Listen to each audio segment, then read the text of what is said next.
बिस्मिल्लाहिर्रहमानिर्रहीम। अस्सलाम वालेकुम to all my viewers and students मैं आज आपको पढ़ाने जा रही हूँ क्लिनिकल पॉइंट्स ऑफ प्रोबायोटिक्स।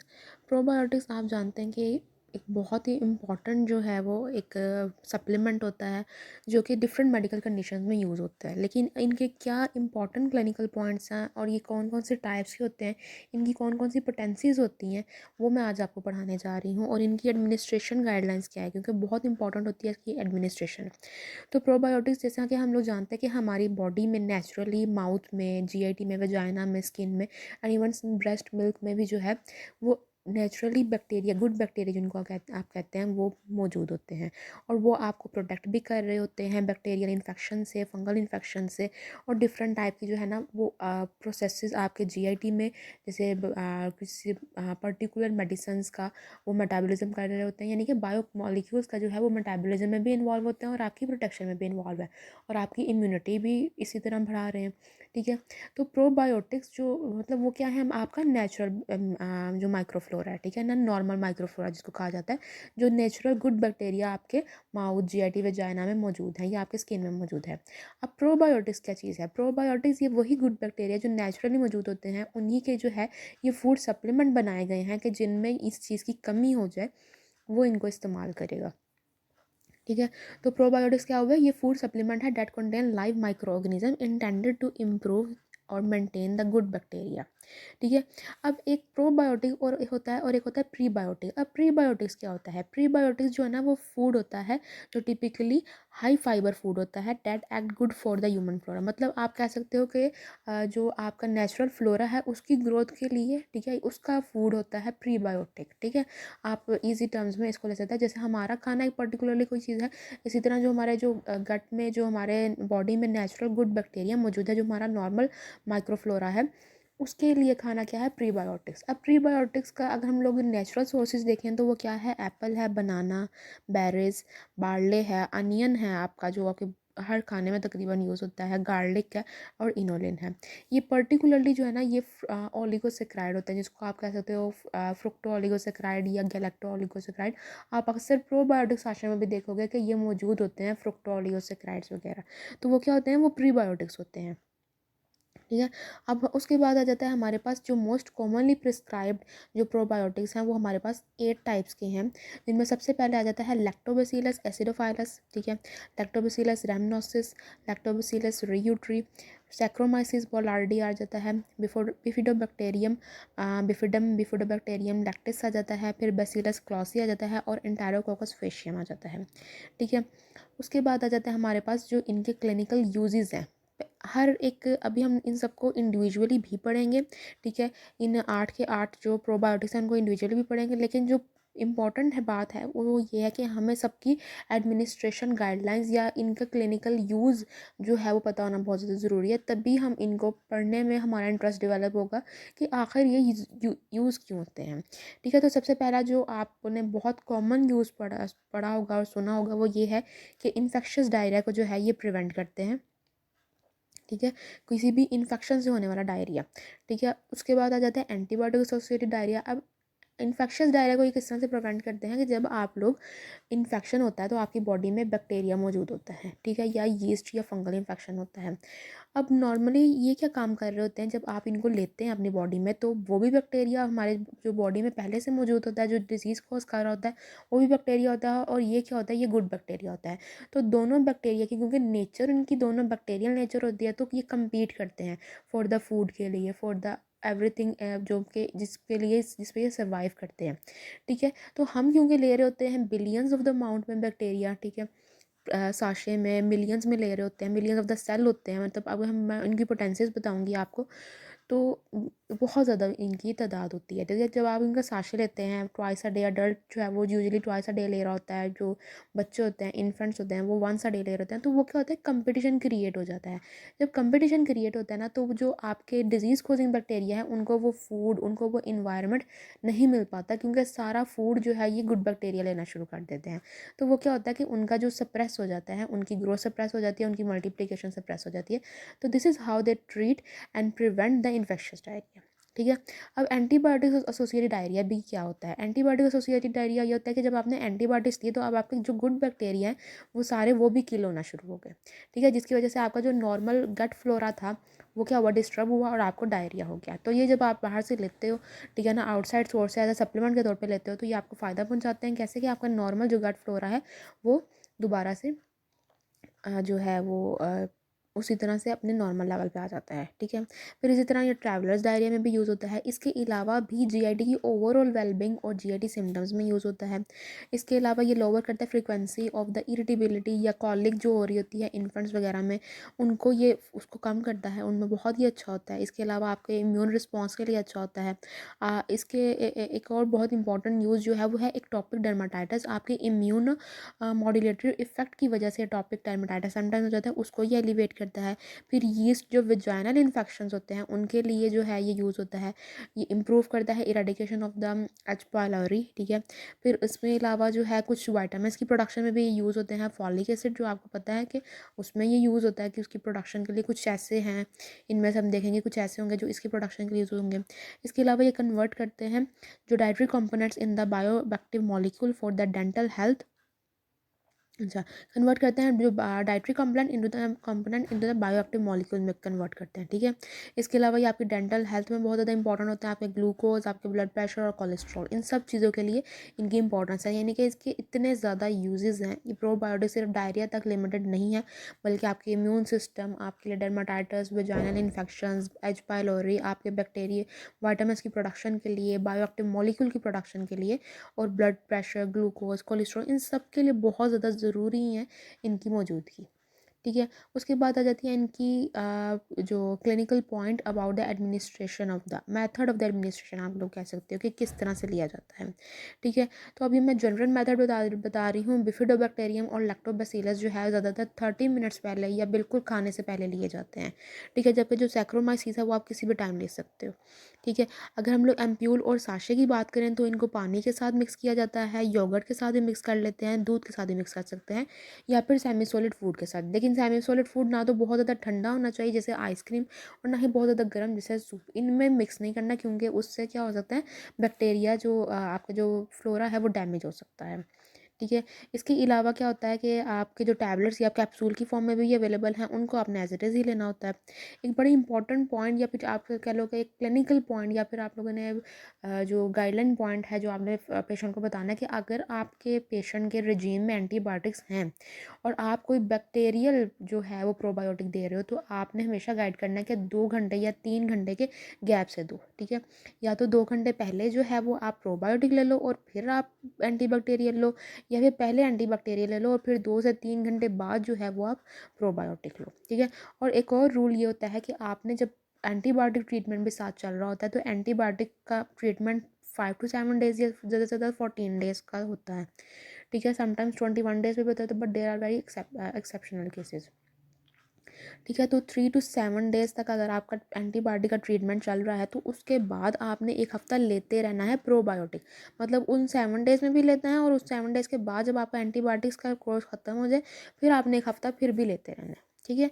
और अगर आप ट्रैवलर्स डायरिया की वजह से ले रहे हो कि आपको ट्रैवलिंग की वजह से अक्सर डायरिया हो जाता है, तो आप लोगों ने क्या करना है कि एक हफ़्ता पहले ही शुरू कर देना है प्रोबायोटिक लेना, और जब आपका ट्रैवलिंग हो जाए तो पोस्ट ट्रैवल भी एक हफ़्ता लेते रहना है, ठीक है। उसके बाद आ जाते हैं हम लोग इंडिविजुअल पॉइंट्स पे। तो सबसे पहले आ जाता है सैक्रोमाइसिस बोलार्डी। ये क्या है, ये एक यीस्ट प्रोबायोटिक है जो कि डायरिया से रिकवर करने के लिए बहुत इंपॉर्टेंट है। ये इतना रोबस्ट होता है कि इसको खाने के साथ या ब्रेकफास्ट के साथ लेने की ज़रूरत नहीं। आप सिंपली इसको दही में मिला लो या पानी में मिला के भी आप इसको ले सकते हो। इसको खाने के साथ लेने के साथ ज़रूरी नहीं होता, ठीक है। ये यीस्ट है, ठीक है। अच्छा, इसके जो ब्रांड्स अवेलेबल हैं वो क्या है, इनफ्लोर के नाम से आते हैं, बायफ्लोर, प्रोबैस, एक्टिफ्लोर के नाम से आता है, ठीक है, और एमेबैक्ट के नाम से भी आता है, लेकिन कम्बिनेशन में, ठीक है।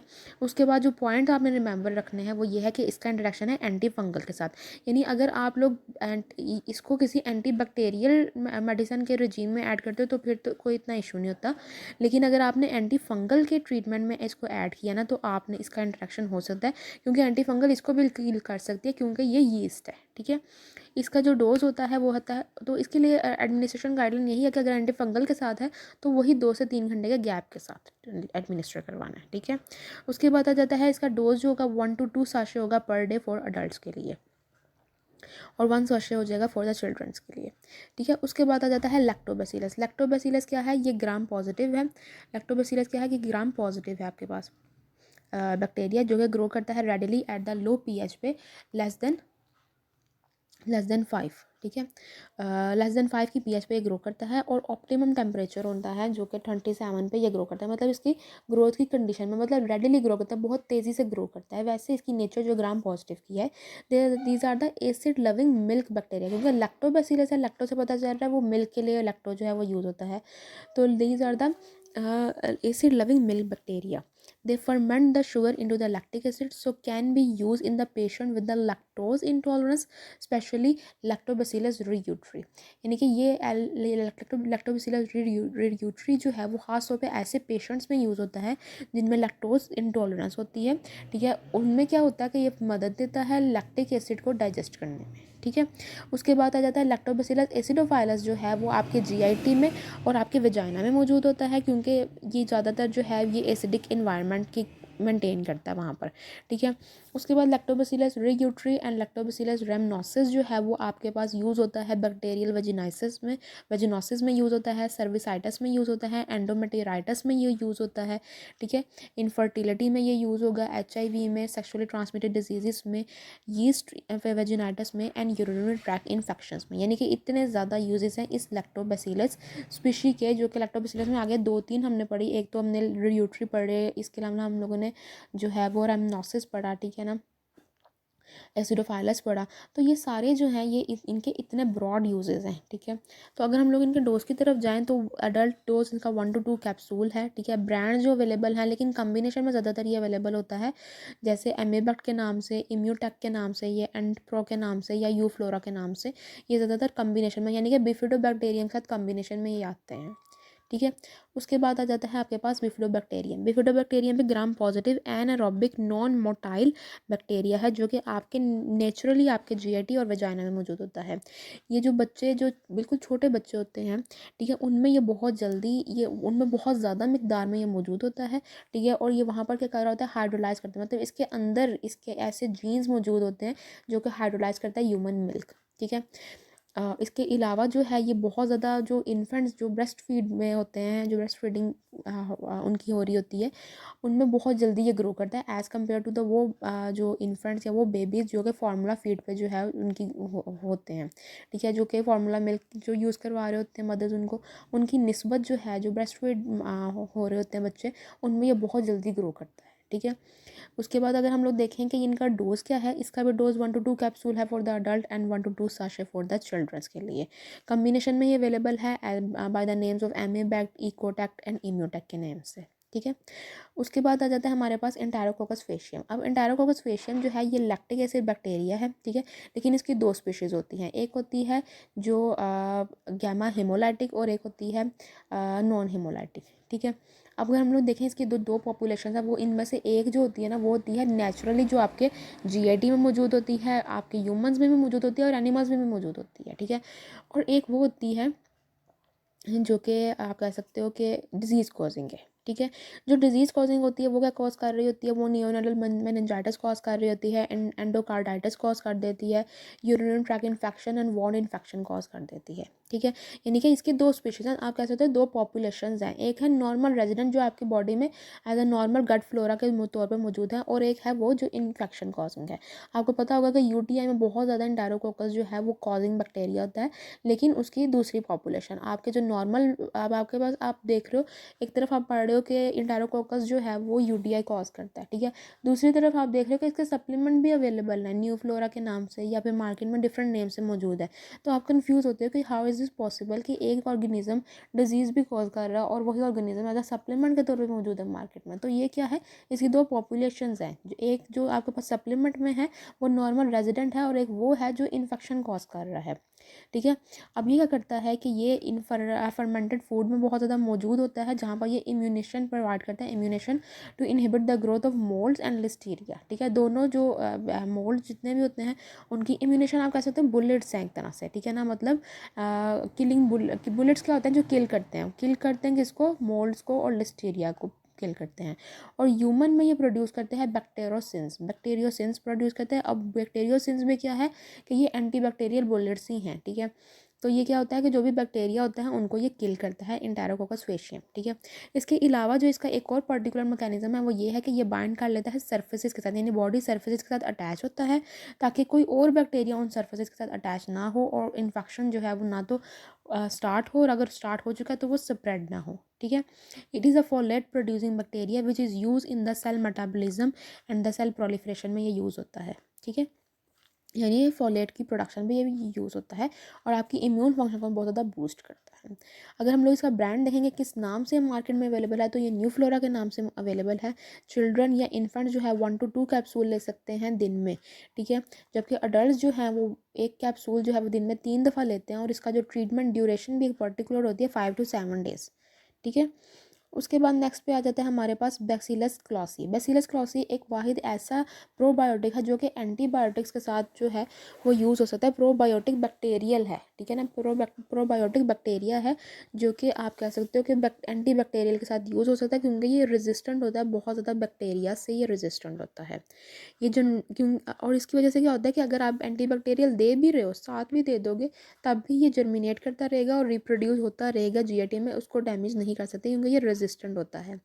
इसके ये यूजेस हैं, ये यूज़ होता है नेज़ल एलर्जीज़ में, अपर रिस्पिरेटरी ट्रैक्ट इन्फेक्शंस में, एक्यूट एंड क्रॉनिक डायरिया में, and for the prevention of the H pylori therapy. ठीक है, तो इसके एच पाइलोरी थेरेपी से एसोसिएटेड जो एडीआरस होते हैं उनको प्रिवेंट करता है। ठीक हो गया।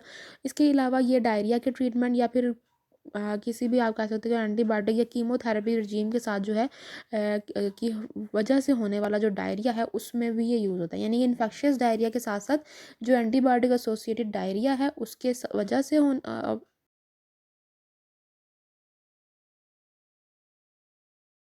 और उस ट्रीटमेंट रजीम के साथ ही दिया जा सकता है, या कीमोथेरेपी अगर किसी को दी जा रही है तो कीमोथेरेपी के दरमियान ही दिया जा सकता है, क्योंकि ये रेजिस्टेंट होता है उनसे। अगर हम लोग देखेंगे ये ब्रांड्स कौन कौन से अवेलेबल हैं, तो इंटारो जर्मिना है एंड प्रो जर्मिना है। इसकी डोज जो है वो 2 बिलियन और 4 बिलियन में आती है। बच्चों के लिए ज़्यादातर 2 बिलियन यूज़ होता है। ठीक है, इसकी पोटेंसी आप कह सकते हो कि 2 बिलियन एंड 4 बिलियन की होती है। 2 बिलियन से मुराद के 2 बिलियन सेल होंगे, यानी इनके 2 बिलियन बैक्टीरिया उसमें मौजूद होंगे, प्रोबायोटिक मौजूद होंगे उसके अंदर। ठीक है, उसके बाद आ जाती है कि अडल्ट के लिए 2 to 3 बॉटल्स पर डे। लेकिन इंपॉर्टेंट बात यह है कि ये क्योंकि लिक्विड फॉर्म में होता है और बाकी सारे साशेज़ में होते हैं। ठीक है, ये लिक्विड बनाया जाए, या तो बाकी सारे कैप्सूल में होते हैं या साशे में होता है। उनको जस्ट आपने साशे को आप लोगों ने, मैंने क्या बताया कि आपने उसको मिक्स कर देना होता है, या तो वाटर के साथ या फिर सेमी सॉलिड फूड के साथ या मिल्क के साथ। ठीक है ना, या योगर्ट, जो भी आपके पास लिक्विड हो। ठीक है, समटाइम जूसेस के साथ भी कर दिया जाता है। और कैप्सूल को एज इट इज़ ले लेना, लेकिन ये क्योंकि लिक्विड फॉर्म में आता है बनाया, एंटारो जर्मिना, प्रो जर्मिना अगर आप कभी देखें तो ये लिक्विड होता है, छोटा सा एम्प्यूल होता है। तो इसको आप लोगों ने अच्छी तरह शेक ज़रूर कर लेना। Shake well before use is a must thing to inform the patient. ठीक है ना, आपने पेशेंट को ज़रूर बता देना कि इसको अच्छी तरह शेक कर लेना, क्योंकि इसके अक्सर जो है वो इकट्ठा हो जाता है इसके अंदर वो मटीरियल। ठीक है, आप इसको जो है जो वाटर जूस या मिल्क के साथ इसको आप मिक्स कर सकते हो। ठीक है, और आप ले सकते हो। ठीक है, उसके बाद आ जाती हैं पोटेंसीज। अब डिफरेंट ब्रांड्स की मैंने आपको बताया कि डिफरेंट पोटेंसीज होती हैं। जैसे अगर हम लोग देखें प्रॉक्टिस में लैक्टोबैसिलस रियूट्री मौजूद होता है, तो उसकी क्या स्ट्रेंथ है, more than 100 million live organisms हैं। ठीक है, प्रो जर्मिना में देखें तो उसकी 2 बिलियन है। एंटारो जर्मिना जो है वो 2 बिलियन और 4 बिलियन दोनों में अवेलेबल होता है। ठीक हो गया। यू फ्लोरा की जो स्ट्रेंथ है वो 1 बिलियन है। एमीबैक्ट की स्ट्रेंथ जो है वो मोर देन 6 बिलियन है।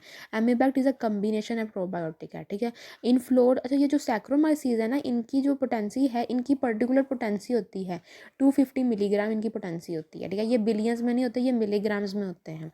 ठीक है, ये जो सैक्रोमाइसीज है, तो इन फ्लोर भी उसकी का ब्रांड है और बाय फ्लोर भी जो है वो सैक्रोमाइसीज का ही ब्रांड है। तो दोनों की पोटेंसी 250 ही होगी। ठीक है, इम्यूटेक की सबसे ज़्यादा होती है 12 बिलियन, मोर देन 12 बिलियन होते हैं।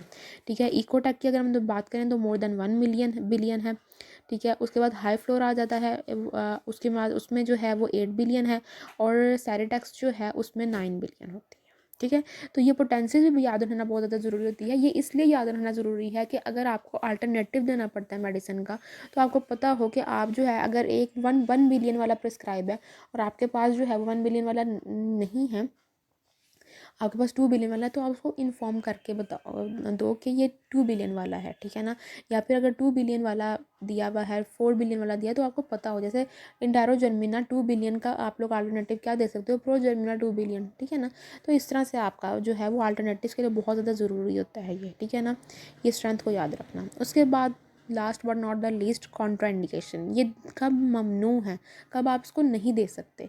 आप इम्यूनो कम्प्रोमाइज़ पेशेंट में इसको नहीं दे सकते, ठीक है, जो पहले से इम्यूनो कम्प्रोमाइज़ है, क्योंकि ये भी बैक्टीरिया होते हैं, ठीक है ना, सम हाउ। तो इसलिए सम टाइम इम्यूनो कम्प्रोमाइज़ में जो है वो इन्फेक्शन बढ़ भी सकता है, लेकिन ये इम्यूनो कम्प्रोमाइज़ के लिए, नॉर्मली ऐसा नहीं होता, ठीक है। उसके बाद आ जाता है इंटेस्टाइनल किसी की डैमेज हुई हुई है या कोई भी हाइपर सेंसिटिविटी है to any of the component, ठीक है। तो this is all about the probiotics, क्या होते हैं, कौन कौन से टाइप्स हैं, कैसे एडमिनिस्टर करना है इनको, कैसे यूज़ करना है इनको, किस किस पर्पज़ के लिए हम इसको यूज़ कर सकते हैं और कब इसको यूज़ नहीं कर सकते, ठीक है।